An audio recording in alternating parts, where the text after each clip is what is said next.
નમસ્કાર વિદ્યાર્થી મિત્રો, નિર્મલ વિદ્યાલયની યુટ્યુબ ચેનલમાં આપ સૌનું સ્વાગત છે. વિદ્યાર્થી મિત્રો, કેમ છો? બધા મજામાં?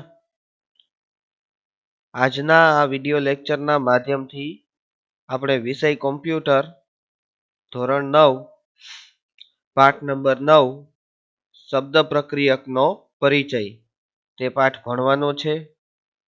આ પાઠ આખો પ્રેક્ટિકલ પાર્ટ છે અને તેના માધ્યમથી તમને હું પ્રેક્ટિકલ શીખવાડીશ. તો વિદ્યાર્થી મિત્રો, આપણે આ પાઠ સરળ ભાષામાં સરળતાથી સમજાઈ જાય તે રીતે શીખીએ. તો પાઠ નંબર 9 શબ્દ પ્રક્રિયકનો પરિચય.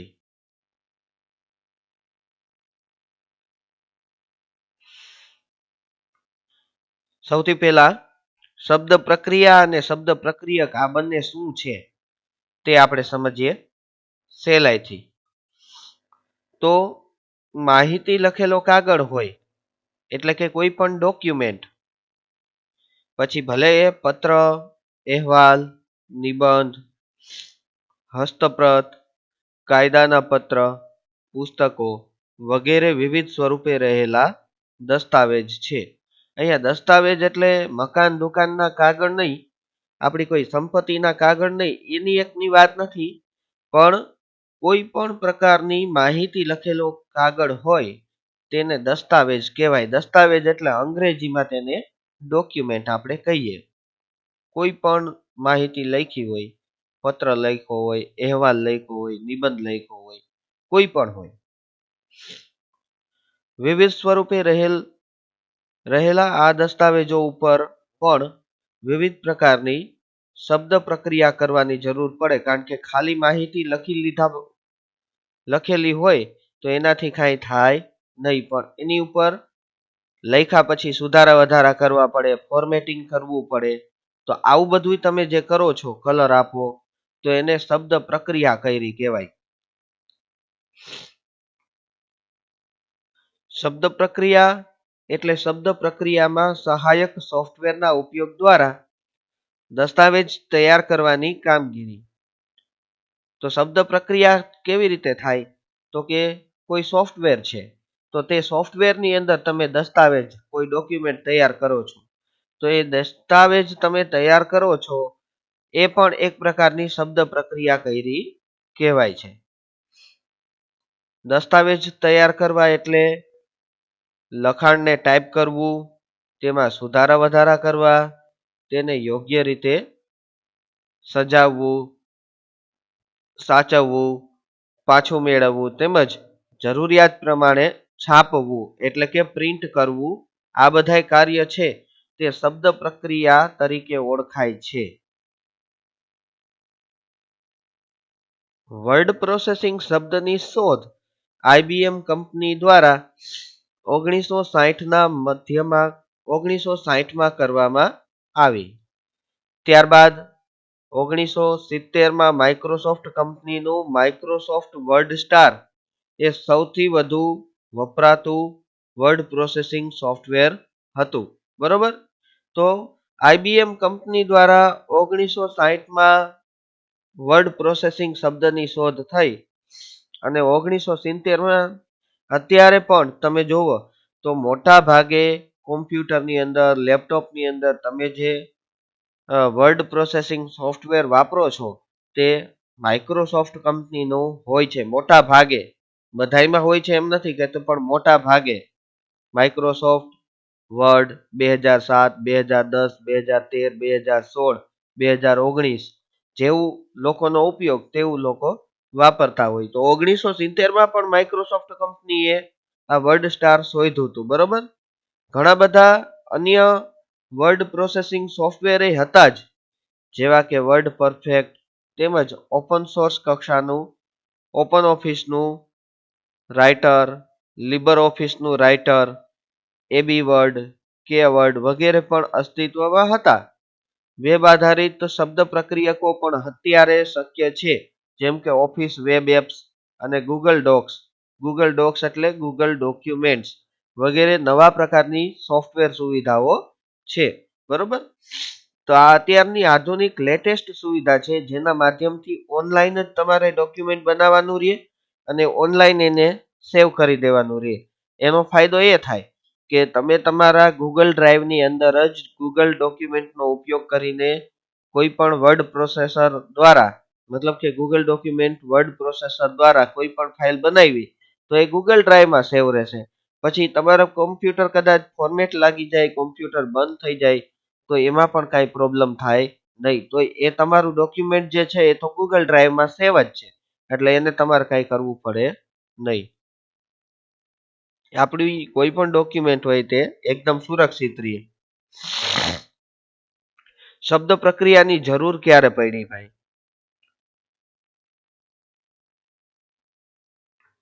18મી સદીમાં કાગળ ઉપર અક્ષરો છાપવા માટે ટાઈપરાઈટર મશીન શોધાયું અને જે એક મિકેનિકલ અથવા ઇલેક્ટ્રોમિકેનિકલ સાધન હતું. આ તમે પણ જોયું હોય ટાઈપરાઈટર મશીન. તેમાં દરેક અક્ષર માટે એક અલગ કળ આપવામાં આવેલ હતી. એ કળની બદલે કી લખવાનું હોય. એ એક ફેરફાર છે. આ કળ જે લખ્યું છે એની બદલે કી આવે કે જે દબાવતા તે મશીનમાં લગાવેલા કાગળ ઉપર જે તે અક્ષરની છાપ પડતી. પરંતુ તેની કાર્યશક્તિની ઘણી બધી મર્યાદા હતી, કારણ કે આ જે ટાઈપરાઈટર છે ને વિદ્યાર્થી મિત્રો, તે કેવા પ્રકારનું હતું તો કે એમાં જો દાખલા તરીકે કોઈ અક્ષર ભૂલથી ખોટો દબાઈ ગયો, કોઈ શબ્દ કોઈ અક્ષર, તો એ ભૂસાતો નહીં, કારણ કે આ કઈ કોમ્પ્યુટર તો હતું નહીં કે બેકસ્પેસ કી આપીને આપણે ભૂસી નાખ્યું. એવું આમાં થતું નહીં. એટલે એની ઘણી બધી મર્યાદા હતી અને માનો કે 5 કોપી કરવી છે તો તે 5 વખત ફરજિયાત ટાઈપ જ કરવો પડે. એનો કોઈ બીજો વિકલ્પ હતો નહીં. 18મી સદીમાં નહોતો. પછી ટાઈપરાઇટિંગ મશીનની જે સમસ્યાઓ હતી એને દૂર કરવા માટે 1974માં ઝેરોક્સ કંપનીએ ઇલેક્ટ્રોનિક ટાઈપરાઈટર નામનું નવું ટાઈપરાઇટિંગ મશીન રજૂ કર્યું, જે ટાઈપ કરેલ લખાણ સ્ક્રીનમાં દર્શાવતું હતું અને એકવાર ટાઈપ કર્યા બાદ એમાં સુધારા વધારા કરવાની સુવિધા તમને આપતું હતું અને એમાં એક કરતા વધારે નકલો છાપવાની સુવિધા પણ આપેલી હતી. પરંતુ તેનો જે સ્ક્રીન હતો ને તે ઘણો નાનો હોવાને કારણે તેના ઉપર એક સાથે ફક્ત એકાદ બે લાઈનો જ જોઈ શકાતી. એટલે આખું પેજ જે તમે ટાઈપ કર્યું હોય ને એક સાથે ન દેખાય, એક એક લીટી જોઈ શકાય, એક એક બબે લીટી. એટલે એનો ગેરફાયદો એ થાય કે ભૂલ રહી ગઈ હોય ને તો આપણને સરખી દેખાય નહીં. અને આ ઇલેક્ટ્રોનિક ટાઈપરાઈટરની જે મર્યાદાઓ હતી એ કોમ્પ્યુટર દ્વારા દૂર થઈ, કારણ કે શબ્દ પ્રક્રિયા કરવા માટે હવે કોમ્પ્યુટરના માધ્યમથી સોફ્ટવેરનો ઉપયોગ કરવામાં આવ્યો. શબ્દ પ્રક્રિયક સોફ્ટવેર દ્વારા દસ્તાવેજનું લખાણ કોમ્પ્યુટરની સ્ક્રીન ઉપર દર્શાવવામાં આવે છે. લખાણમાં જરૂરી સુધારા વધારા કરી શકાય છે અને સમગ્ર લખાણ ભૂલ રહિત હોવાની ખાતરી થયા બાદ તેને જરૂર મુજબ છાપી શકાય છે. ત્યાં સુધી તે લખાણ જે છે એ શબ્દ પ્રક્રિયક સોફ્ટવેરની અંદર જ સેવ થઈને આપણે રાખી શકીએ છીએ. જરૂર પડે તો એને ઓપન કરી સુધારા વધારા કરી ખાતરી કર્યા પછી ભાઈ હવે કાંઈ ફેરફાર નથી, પછી જ આપણે એની પ્રિન્ટ કાઢી શકીએ છીએ.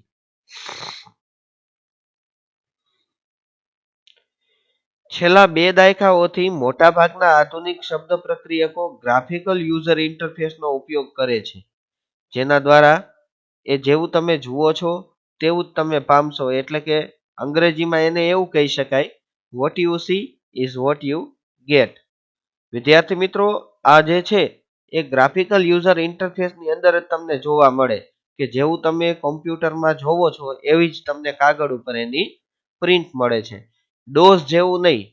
જો તમે 8મા ધોરણમાં નિર્મલ વિદ્યાલયમાં જ ભણતા અને તમે કોમ્પ્યુટર વિષય રાખેલો હોય તો 8મા ધોરણમાં તમને એક પાઠ ભણાવવામાં આવેલ હતો, disk operating system, DOC, DOS. બરોબર.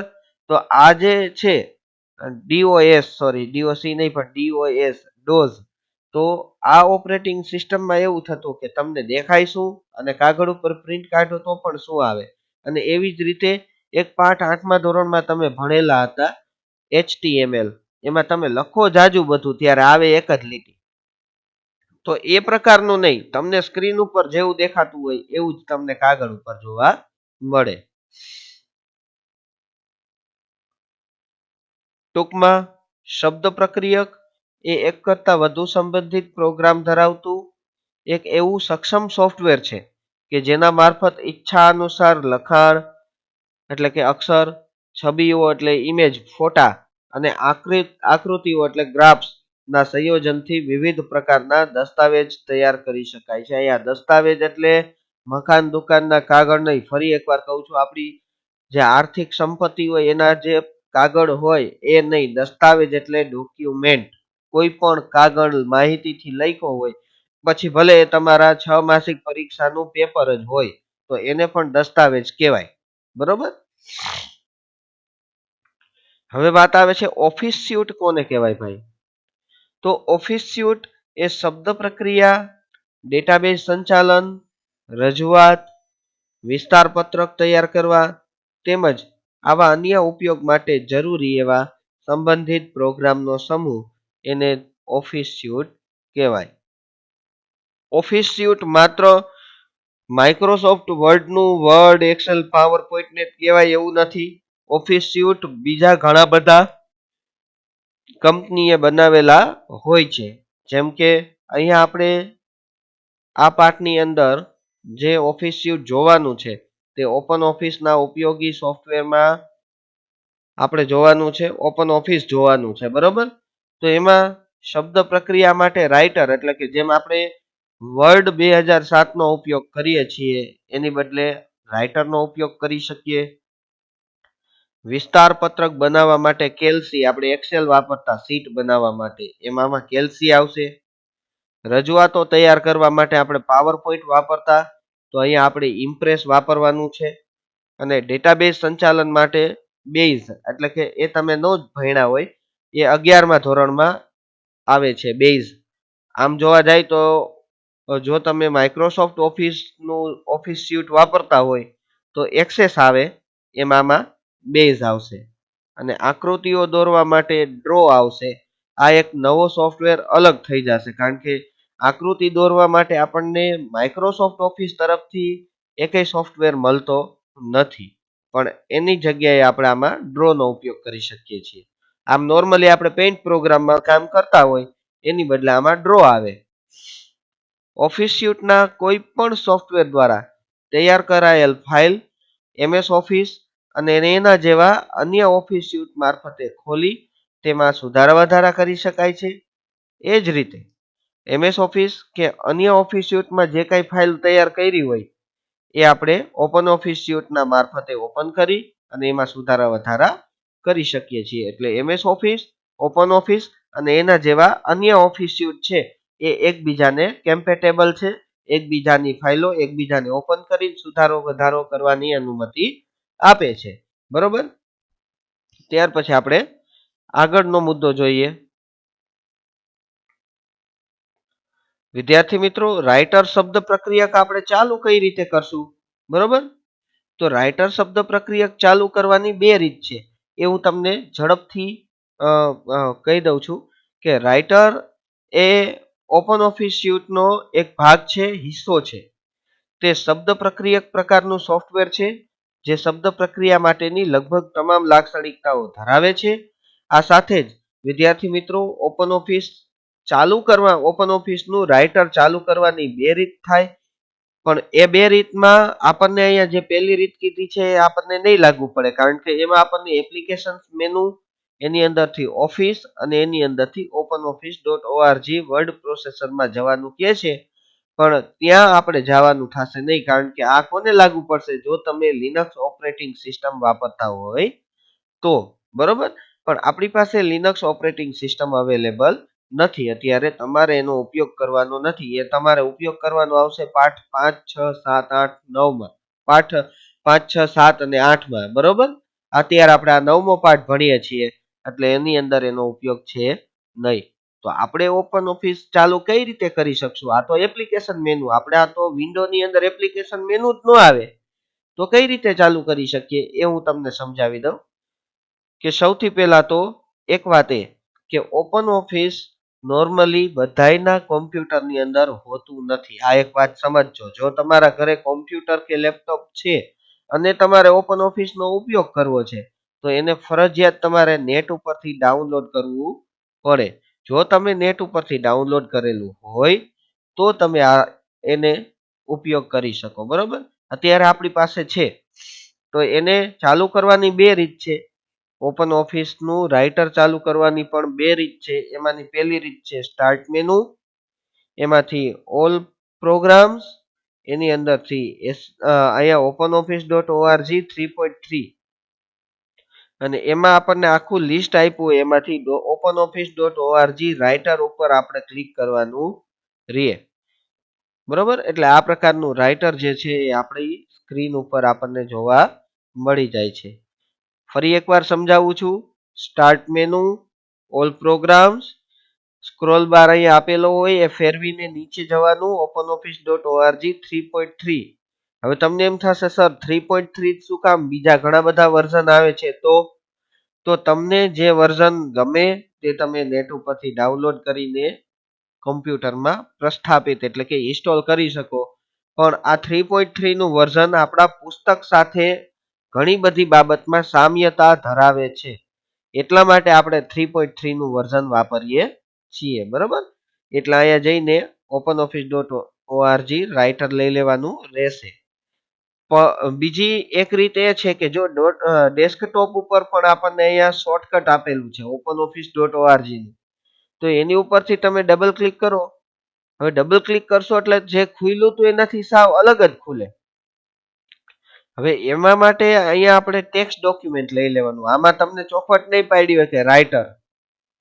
જો તમે ડેસ્કટોપ ઉપરથી શોર્ટકટ તરીકે લીધું તો રાઇટર એવી શોર્ટકટની અહીંયા તમને લખેલું નહીં હોય. અહીંયા ટેક્સ્ટ ડોક્યુમેન્ટ એટલે જ રાઇટર એવું સમજીને એની ઉપર ક્લિક કરવાનું રહે તો એ ઓપન થાય. બરોબર, વિદ્યાર્થી મિત્રો, હવે વાત આવે છે રાઇટર વિન્ડોના ઘટકો. તો રાઇટરની સ્ક્રીનમાં કયા કયા ઘટકો આવેલા છે તે હું તમને સરળતાથી અને ઝડપથી સમજાવી દઉં.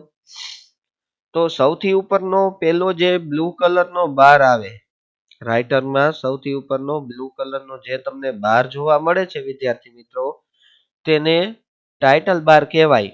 અને એ ટાઇટલ બારમાં અહીંયા અનટાઇટલ 1 લખેલું છે જે આપણી ફાઇલનું નામ દર્શાવે. પણ અહીંયા આપણે અત્યારે કાંઈ લખેલું નથી એટલે ફાઇલનું નામ આવે નહીં. જો ફાઇલ સેવ કરી હોય તો જ આ ફાઇલનું નામ આવે. અને આ open office .org writer already લખેલું છે. એના આ બાજુના ભાગમાં 3 કંટ્રોલ બટન જોવા મળે છે, જેમાં પહેલું છે મિનિમાઇઝ, બીજું રિસ્ટોર ડાઉન અને ત્રીજું ક્લોઝ. આ ત્રણેયનો ઉપયોગ તમને ખબર છે. મિનિમાઇઝ દ્વારા થોડી વાર માટે આપણે કોમ્પ્યુટરમાં ઓપન ઓફિસ રાઇટરની સ્ક્રીનમાંથી બહાર જવું હોય તો મિનિમાઇઝ કરો એટલે બહાર જઈ શકાય. અને ફરી એકવાર અહીંયા ક્લિક કરવામાં આવે નીચે ટાસ્ક બારમાં તો એ તમને જોવા મળે છે. રિસ્ટોર ડાઉનથી સ્ક્રીન નાની થાય. નાની થયા પછી તમે એને વ્યવસ્થિત જેવી નાની મોટી કરવી હોય એવી કરી શકો છો. અને વળી પાછી સ્ક્રીન મોટી કરવી હોય તો મોટી પણ કરી શકાય છે. અને છેલ્લું છે ક્લોઝ, લાલ કલરની તમે ક્રોસ જોશો ચોકડી તો એ ક્લોઝ થઈ જશે. એનાથી ઓપન ઓફિસ રાઇટર બંધ થઈ જાય છે. તો એ ટાઇટલ બાર છે. ટાઇટલ બારની નીચે જે file, edit, view, insert, format, table, tools, window અને હેલ્પ એ મેનુ બાર છે.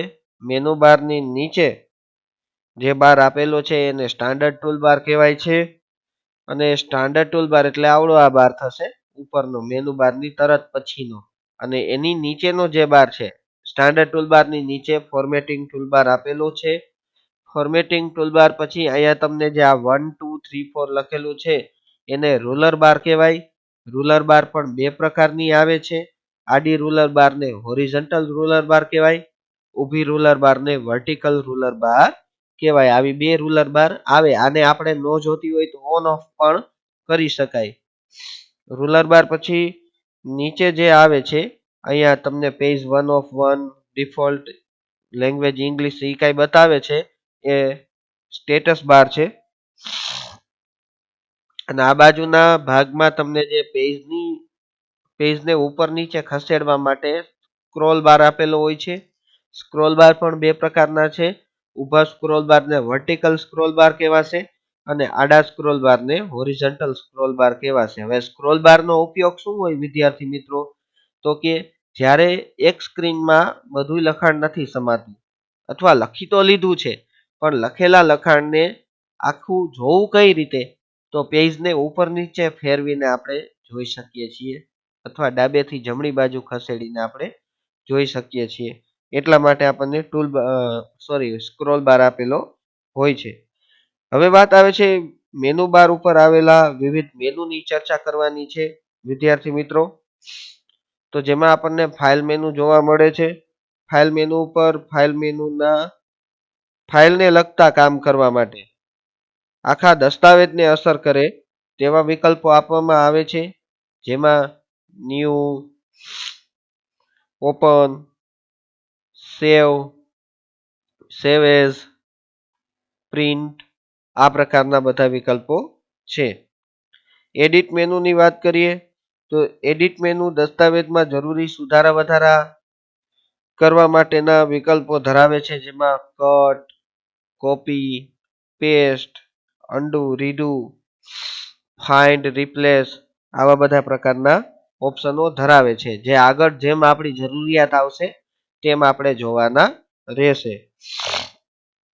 ત્યાર પછી વ્યૂ મેનુની વાત કરીએ વિદ્યાર્થી મિત્રો તો વ્યૂ મેનુ દસ્તાવેજને દર્શાવવા માટેના વિવિધ વિકલ્પો જેવા કે પ્રિન્ટ લેઆઉટ, વેબ લેઆઉટ, બરોબર, પછી ફૂલ સ્ક્રીન વ્યૂ આવા પ્રકારના રૂલર બાર ઓન ઓફ કરવા માટેના બધા આ પ્રકારના ઓપ્શનો આપણને જોવા મળે છે.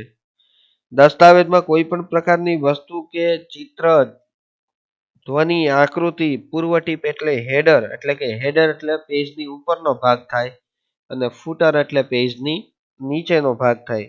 તો આ પ્રકારની બાબતો ઉમેરવા માટે ઇન્સર્ટ મેનુનો ઉપયોગ આપણે કરીએ છીએ, બરોબર. જ્યારે ફોર્મેટ મેનુમાં હાલમાં જે ખુલ્લું છે દસ્તાવેજ એનો દેખાવ બદલવા માટે જરૂરી કમાન્ડ જે છે જેમ કે બુલેટ્સ એન્ડ નંબરિંગ આપેલું છે, પછી સ્ટાઇલ એન્ડ ફોર્મેટિંગ આપેલું છે, પછી ચેન્જ કેસ આપેલું છે. તો એ પ્રકારના ઓપ્શનો જે છે તે આપણે ફોર્મેટ મેનુની અંદરથી લઈ શકીએ છીએ. ત્યાર પછી ટેબલ મેનુની વાત કરીએ તો ટેબલ મેનુ બનાવેલા દસ્તાવેજમાં ટેબલ ઉમેરવાની સુવિધા તમને આપે, બરોબર છે. ટેબલ એટલે તમારી જેમ માર્કશીટ બનાવો છો તે પ્રકારનું ટેબલ તમે બનાવી શકો છો, બરોબર. તો માર્કશીટની જેમ તમે પણ તમારું માર્કશીટ સિવાય અન્ય કોઈ પણ વસ્તુ બનાવવી હોય તો ટેબલ દ્વારા વ્યવસ્થિત ફોર્મેટિંગ કરીને ગોઠવીને બનાવી શકો છો. પછી ટૂલ્સ મેનુની વાત કરીએ તો ટૂલ્સ મેનુમાં શબ્દોની જોડણી ચકાસવી હોય, સ્પેલિંગ અથવા ગ્રામરમાં ભૂલ હોય, વ્યાકરણની ચકાસણી, ભાષા બદલવા, લીટીઓનો ક્રમ, શબ્દોની સંખ્યાની ગણતરી. હવે કોઈ તમને એમ કે ભાઈ તમારે કેટલું તમે લખાણ લખ્યું એમાં કેટલા અક્ષર ને કેટલા શબ્દ ને કેટલી લીટી જુદી પાડો, તો આવું બધું વર્ડ કાઉન્ટ ને એવા બધા જે ઓપ્શન છે તે ટૂલ્સ મેનુની અંદર આવે છે. જ્યારે એક કરતા વધારે દસ્તાવેજો ખુલ્લા હોય ત્યારે વિન્ડો મેનુનો ઉપયોગ કરીને એને વ્યવસ્થિત ગોઠવવામાં આવે. અને રાઇટરની અંદર રાઇટર સંબંધિત કોઈ પણ પ્રકારની તમારે સમસ્યા ઊભી થાય અને એનું નિરાકરણ જોતું હોય તો હેલ્પ મેનુની અંદરથી તમને સમગ્ર આખા ઓપન ઓફિસ રાઇટરની સંપૂર્ણ માહિતી હેલ્પ મેનુની અંદર આપેલી હોય. હવે કોઈ તમને એમ કે સર અમને ઓપન ઓફિસનું રાઇટર શીખવાડે કોણ? તો કેતન સર તો શીખવાડશે જ, પણ આ ઉપરાંત ગમે ત્યારે તમે એકલા હોય ને તમારે શીખવાનું હોય ને તમને ન સમજાય તો એના માટેનો બેસ્ટ વે એ રહે કે તમને શું નથી સમજાતું એ તમારે હેલ્પ મેનુની અંદરથી ટોપિક વાઇઝ તમે જોઈ શકો અને એનો અલગ અલગ ટોપિક વાંચીને પણ તમે હેલ્પ મેળવી શકશો, બરોબર. પણ એના માટે જરૂરી એ છે કે તમને થોડુંક વાંચતા આવડવું જોઈએ, અંગ્રેજી વાંચતા આવડે અને એને સમજતા આવડે તો તમે સહેલાઈથી કોઈ પણ પ્રોગ્રામ હોય તો તો એની અંદર હેલ્પ મેનુ તો હોય જ, બરોબર. તો તમે એનો ઉપયોગ કરીને સરળતાથી શીખી શકો, બરોબર. હવે ઓપન ઓફિસના દસ્તાવેજમાં આપણે જે કાંઈ પણ દસ્તાવેજને લગતા કામ કરવાના છે વિદ્યાર્થી મિત્રો, એ મારે તમને કહેવાના છે. એમાંનું પહેલું કામ એ છે કે જો તમારે નવી ફાઇલ બનાવવી છે તો તમે ફાઇલ મેનુની અંદરથી ન્યૂ લઈને નવી ફાઇલ બનાવી શકશો. અને એક તો જો ફાઇલ મેનુની અંદર ન્યૂમાં આટલા બધા ઓપ્શન આવે એટલે ઓપન ઓફિસની તમામ ફાઇલો અહીંથી નહીં બની શકે. ટેક્સ્ટ ડોક્યુમેન્ટ બનાવવું હોય તો ભલે, સ્પ્રેડશીટ એટલે એક્સેલની ફાઇલ બનાવવી હોય એક્સેલ જેવી, પ્રેઝન્ટેશન એટલે પાવર પોઈન્ટ, ડ્રોઈંગ એટલે ચિત્ર દોરવા, ડેટાબેઝ એટલે એક્સેસ, બરોબર. તો આ રીતે તમે બનાવી શકો છો. અને એનું જ શોર્ટકટ, તમને શોર્ટકટ તરીકે નવી ફાઇલ બનાવવા માટે તમે અહીંયા સ્ટાન્ડર્ડ ટૂલબારમાંથી ન્યૂ લઈ લ્યો તોય ચાલે. અને એની શોર્ટકટ કી છે કંટ્રોલ એન, એટલે નવી ફાઇલ કંટ્રોલ એન દબાવો એટલે આવી જાય, બરોબર. આ નવી ફાઇલ આપણે લીધી, જો આ 2 ફાઇલો થઈ ગઈ, બરોબર. આ રીતે તમે બનાવી શકો છો. ત્યાર પછી વાત આવે છે કે રાઇટરમાં આપણે નવી દસ્તાવેજ ફાઇલ બનાવીએ ત્યારે એને ટેમ્પલેટ ડિઝાઇન દ્વારા બનાવી છે, બરોબર. મારી ભાષામાં સરળતાથી તમને સમજાવું છું. ક્યારેક એવું બને કમ્પ્યુટરની અંદર શાબ્દિક ભાષા જે લખેલી છે એ તમને સમજવામાં તકલીફ પડે, તો આપણે આપણી સાદી ભાષામાં જો સમજાવીએ તો સહેલાઈથી તમને સમજાઈ જાય.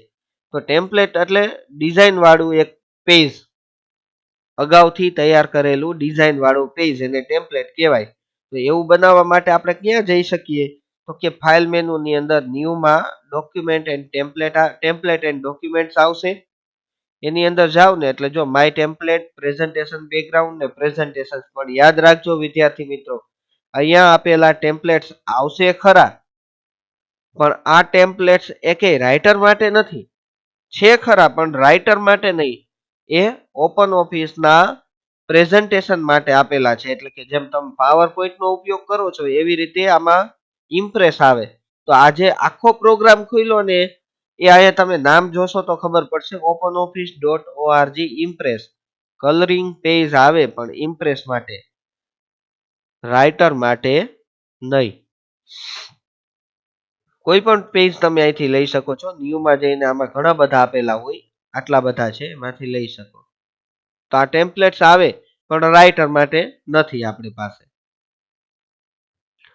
ત્યાર પછી જોઈએ આગળ, પાના નંબર 134 ઉપર આપણે પહોંચ્યા. હવે કદાચ તમારે પેજ નંબર આડા હોઈ શકે, કારણ કે મારી પાસે જે પુસ્તક છે ને તમારી પાસે જે હશે એમાં થોડો ઘણો ફેરફાર હોય. એકાદા 2 પેજનો આડા ફેરફાર હોય તો જોઈ લેવાનું, બરોબર.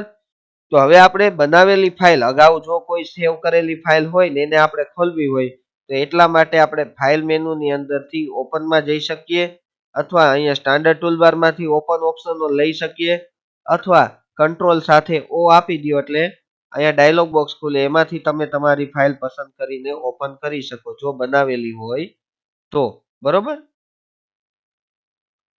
ત્યાર પછી વાત આવે છે વિદ્યાર્થી મિત્રો કે આપણે આપણી ફાઇલને સેવ કરી શકીએ. આ ચોક્કસ આપણે કરશું. તો એટલા માટે આપણે હેલ્પ મેનુની અંદરથી એકાદો પેરેગ્રાફ લઈ લઈએ, જેથી કરીને આપણને ખ્યાલ આવે કે ભાઈ આપણે બનાવેલી ફાઇલ હતી કે કેમ. અહીંયા આપણે રાખી દીધું, આટલું આપણે લખી નાખ્યું છે. હવે આને આપણે સેવ કરી દઈએ. ફાઇલમાં જઈને સેવ કરો તોય હાલે અને સેવ એઝ કરો તોય હાલે. અત્યારે પહેલી વખત ફાઇલ જ્યારે બનાવતા હોય ત્યારે સેવ કે સેવ એઝ કરો તો હાલે. બાકી આ બંનેના ઉપયોગો જુદા જુદા છે. કે સેવ થી બનાવેલી ફાઇલમાં સુધારા વધારા કર્યા હોય એ સેવ થાય, જ્યારે સેવ એઝ થી ફાઇલનું નામ જે આપેલું છે એની બદલે કોઈ અલગ નામથી સેવ કરવી હોય તો થાય. પણ એ ક્યારે, જ્યારે એક વખત સેવ થયેલી હોય તો. પણ પહેલી વખત નવી જ ફાઇલ બનાવીને સેવ કરતા હોય તો બેમાંથી ગમે તે ચાલશે. અહીં આપણે ડેસ્કટોપ ઉપર એક ફાઇલ સેવ કરી નાખીએ છીએ, જેને નામ આપીએ છીએ સ્ટાન્ડર્ડ 9. અથવા એક કામ કરીએ, ડી ડ્રાઈવ ની અંદર તમારું એક ફોલ્ડર બનાવી નાખીએ સ્ટાન્ડર્ડ 9 કરીને, બરોબર. જેમ સ્ટાન્ડર્ડ 11 ને 12 છે એવી રીતના સ્ટાન્ડર્ડ 9 આપણે બનાવી નાખશું, અને એની અંદર જ તમારી ફાઇલ સ્ટાન્ડર્ડ 9 નામની સેવ કરશું. તો આ ફાઇલ સેવ થઈ ગઈ. આ ફાઇલ સેવ થઈ એનો મોટો પુરાવો કયો, તો અહીં ઉપર ટાઇટલ બારમાં આપણને સ્ટાન્ડર્ડ 9 બતાવી દઈએ છે, બરોબર. હવે કદાચ આપણે અહીં ઓપન ઓફિસ બંધ કરી દીધું છે અને હવે ફાઇલ ખોલવી છે, તો ફાઇલ મેનુની અંદરથી ઓપનમાં જઈને સ્ટાન્ડર્ડ 9 ના ફોલ્ડરમાં જો ન મળે તો આપણે ડી ડ્રાઈવ એમાં સ્ટાન્ડર્ડ 9 નું ફોલ્ડર એ તો આપણને યાદ જ હોય કે આપણે કઈ જગ્યાએ સેવ કરી, અને એમાં સ્ટાન્ડર્ડ 9 લઈને ઓપન કરી દો એટલે આપણને અહીંયા જોવા મળી જાય કે આપણે બનાવેલી ફાઇલ ઓપન થઈ, બરોબર. હવે વાત આવે છે વિદ્યાર્થી મિત્રો કે ઘણી વખત એવું થઈ જાય કે તમે લખો છો, લખતા લખતા લખતા ઘણું બધું લખી નાખ્યું, લાઈટ વહી ગઈ. હવે લાઈટ વહી જશે એટલે શું થશે? જો લાઈટ વહી જશે તો તમારું લખેલું છે એ જતું રહેશે અને તમે હેરાન થઈ જશો, બરોબર. તો એવું ન થાય એટલા માટે એનો એક વિકલ્પ છે આપણી પાસે, જે આપણે ઉપયોગમાં લેશું. તો આવું ન થાય ને આપણે લખેલું લખાણ એક એક મિનિટે સેવ થતું જાય એની મેળે, જેને આપણે સેવ ઓટો રિકવરી તરીકે ઓળખીએ છીએ. તો એવું કરવા માટે આપણે ટૂલ્સ મેનુની અંદર ઓપ્શન્સમાં જવાનું. એટલે આટલું મોટું અહીંયા જે ડાયલોગ બોક્સ ખુલે છે ઓપ્શન્સ નામનું, openoffice.org યુઝર ડેટા, એમાં જનરલમાં જતું રહેવાનું અને જનરલમાં તો નહીં પણ ઓપન ઓફિસમાં આટલું આ જે બતાવે છે ડાબી બાજુના ભાગમાં, એમાં લોડ એન્ડ સેવમાં જતું રહેવાનું અને એની બાજુમાં આપેલા નાનકડા પ્લસની નિશાની ઉપર આપણે ક્લિક કરવાની અને લોડ એન્ડ સેવમાં જનરલમાં જવાનું રહેશે. ઓલું જનરલ નહીં લેવાનું રહે, આઈનું રહેશે. અને એની અંદર જો અહીંયા એક ઓપ્શન ટિક કરેલો છે, save auto recovery information every 15 minutes, એટલે કે હર 15 મિનિટે તો ઓટો રિકવરી થાય જ છે, પણ 15 મિનિટ પહેલાનું શું? માનો કે તમે ટાઈપ કરો છો એને હજી 14 મિનિટ થઈને લાઈટ વહી ગઈ તો તમારો ડેટા જશે. પણ જો અહીંયા 15 મિનિટની બદલે તમે માત્ર 1 મિનિટ કરશો, ઓછામાં ઓછી 1 મિનિટ રહે, એનાથી ઓછી મિનિટ રહે અને હર 1 સેકન્ડે થાય સેવ, એવું ન થાય, બરોબર. ઓછામાં ઓછી 1 મિનિટ, એટલે તમે હવે અહીંયા 1 મિનિટ સેટ કરી દીધી. આ ઓપ્શન ટીક હોવો જોઈએ, save auto recovery information every 1 minute. આ ઓપ્શન ટીક નહીં હોય તો લાગુ નહીં પડે, જો અહીંયા ડિસેબલ થઈ ગયું.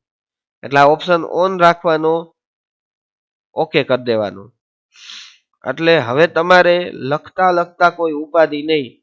કદાચ તમે લખો છો એમાં છેલ્લી 1 મિનિટનું સેવ કરવાનું રહી જાય ને ઈ ન આવે તો કાંઈ નહીં, કારણ કે 1 મિનિટમાં બહુ તો 1.5, 2, 3 લીટી લખી હોય જાય, પણ ઓલું જે આપણા 4-5 પેજ લખ્યા હોય ઈ જાય નહીં, બરોબર. તો આ રીતે આપણે ઓટો રિકવરી ઓપ્શનની મદદથી, સેવ ઓટો રિકવરી ઓપ્શનથી આપણે આપણી ફાઇલને બચાવી શકીએ છીએ. લાઈટ જાય તો પણ કોઈ દુર્ઘટના બની જાય, લાઈટ વહી જાય અથવા પાવર કાપ આવી ગયો તો એનાથી આપણે મદદ મળે છે. હવે વાત આવે છે કે ભાઈ ફાઇલ આપણે રાઇટરમાં બનાવેલી ફાઇલ વર્ડમાં ખુલે ને એવું કરવું છે પહેલી વાત. તો શું કરી શકીએ વિદ્યાર્થી મિત્રો? તો માનો કે આ જ ફાઇલ છે, આપણે વર્ડમાં ખુલે ને એવી કરવી છે. આ ઓપન ઓફિસની ફાઇલ છે, જો આ પાછળ એક્સટેન્શન જોશો ને તો ખબર પડશે, standard9.odt એટલે કે ઓપન ઓફિસ ડોક્યુમેન્ટ, બરોબર. પણ એ જ ફાઇલ આપણે વર્ડમાં ખુલે ને એવું કરવું હોય તો ફાઇલનો પ્રકાર જ આપણે ચેન્જ કરી નાખીએ. કેવી રીતે? ફાઇલમાં જઈને સેવ એઝ કરીએ, ફાઇલ છે જ, બરોબર. પણ જ્યારે અહીંયા આપણે સેવ કરીએ છીએ ત્યારે અહીંથી આપણે આપી દઈએ માઇક્રોસોફ્ટ વર્ડ 97, 2000 અને એક્સપી. આ આપીને ઓકે આપી દેવાનું, સેવ, અને કીપ કરંટ ફોર્મેટ જ રાખવાનું. ફાઇલ બની ગઈ, પણ એ કેવી રીતે બનેલી આવી? તો કે વર્ડના સ્વરૂપમાં. એ કેવી રીતે જોઈ શકાય? તો કે આપણે કમ્પ્યુટરની અંદર જઈએ, ડી ડ્રાઈવમાં જઈએ, સ્ટાન્ડર્ડ 9 નામનું ફોલ્ડર લઈએ અને એમાં અહીંયા જોઈએ, જો આપણી બે ફાઇલ છે, દેખાણી તમને અહીંયા બે ફાઇલ છે. એક ઓપન ઓફિસના પ્રકારની ફાઇલ છે જે તમને અહીં જોવા મળે છે, અને એક ફાઇલ છે વર્ડના પ્રકારની. તો હવે આ ખોલશું તો વર્ડમાં ખુલશે સીધી, ઓફિસ વર્ડ 2007માં ઓપન થાય. જો ફાઇલ બનેલી હતી ઓપન ઓફિસની પણ ખુલ્લી વર્ડમાં, અને એક ફાઇલ બનેલી છે જે ઓપન ઓફિસમાં જ ખુલશે.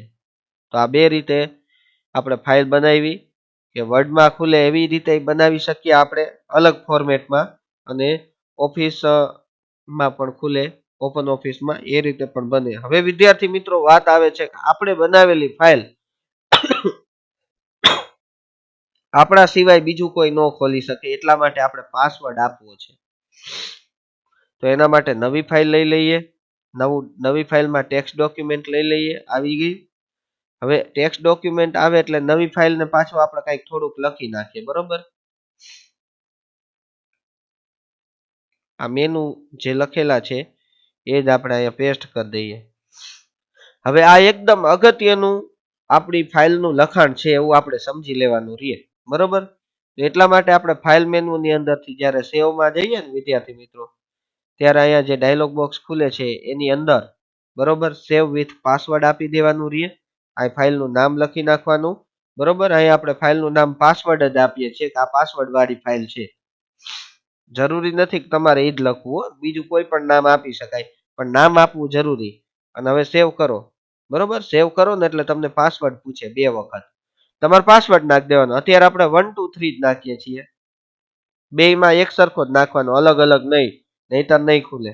અને સેવ, પૂરું. આપણું કામ પૂરું થઈ ગયું. હવે એ પાસવર્ડ વાળી ફાઇલ આપણે કદાચ ઓપન કરીએ, ફાઇલ મેનુમાંથી ઓપન, બંધ કર્યા પછી, તો એમનામ ન ખુલે, પાસવર્ડ માગે. હવે પાસવર્ડ જ્યાં સુધી તમે સાચો ન નાખો, હું એબીસી નાખું છું કારણ કે એ પાસવર્ડ છે જ નહીં, તો નહીં ખુલે. પણ જો પાસવર્ડ સાચો નાખ્યો હશે 1 2 3, તો જ એ ફાઇલ ખુલશે. એટલે તમારા સિવાય બીજો કોઈ એ ફાઇલ ખોલી શકશે નહીં, બરોબર. ત્યાર પછી વિદ્યાર્થી મિત્રો વાત આવે છે કે રાઇટર દસ્તાવેજ આપણને અલગ અલગ રીતે રાઇટરના પેજને જોવાની સુવિધા આપે છે, જે 3 અલગ અલગ રીતે તમે જોઈ શકો છો. જેમ કે આપણે અહીંયા જોઈએ કે ભાઈ વ્યૂ મેનુની અંદરથી પહેલા છે પ્રિન્ટ લેઆઉટ, બરોબર. તો એ પ્રિન્ટ લેઆઉટ વ્યૂમાં પ્રિન્ટ લેઆઉટ મોડમાં તો અત્યારે ઓલરેડી આપણે છીએ જ, કે કાગળ ઉપર જ્યારે પ્રિન્ટ નીકળે તો એ કયા પ્રકારે નીકળશે એ આપણે સીધું અહીંથી આપણને દેખાય છે કે કાગળ ઉપર આ ફોર્મેટમાં આપણને જોવા મળશે. આ પ્રિન્ટ લેઆઉટ વ્યૂ છે. ત્યાર પછીનો વ્યૂ છે વેબ લેઆઉટ. તો વિદ્યાર્થી મિત્રો આ વેબ લેઆઉટ વ્યૂ એટલે કેવો વ્યૂ, આ હું તમને સમજાવી દઉં તમારી જાણ માટે રહે એટલા માટે, કે તમે ઇન્ટરનેટ ઉપર કોઈ પણ વેબસાઇટ ઓપન કરો છો, તો એ ઇન્ટરનેટ ઉપર કોઈ પણ વેબસાઇટ ઓપન કરો તો એ વેબસાઇટના કેટલા પેજ થાય છે ને એ તમને જોવા ન મળે, એમ સળંગ જ આખું પેજ આવે, એ પ્રકારનું આ પેજ છે.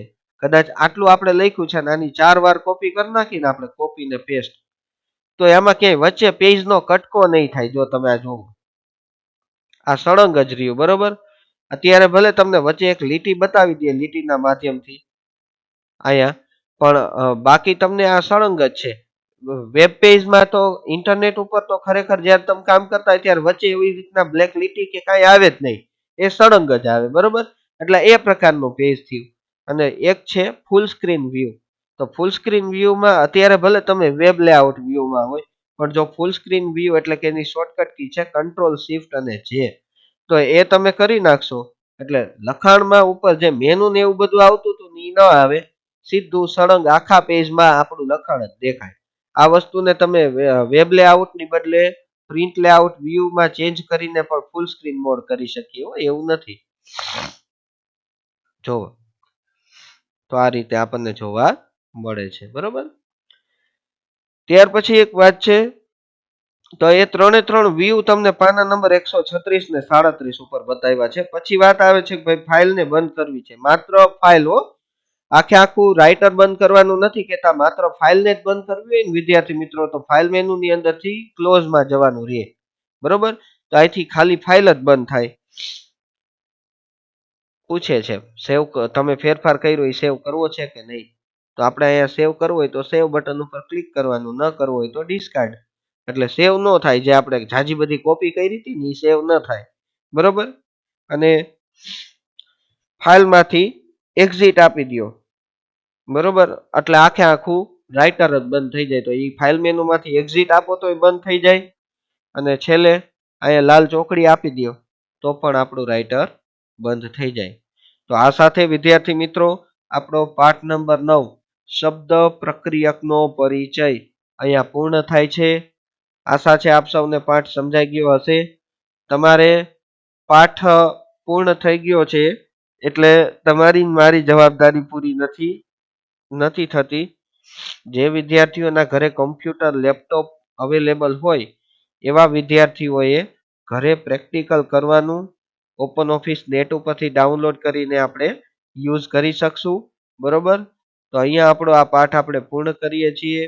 નમસ્કાર, અસ્તુ, વંદે માતરમ, ભારત માતા કી જય.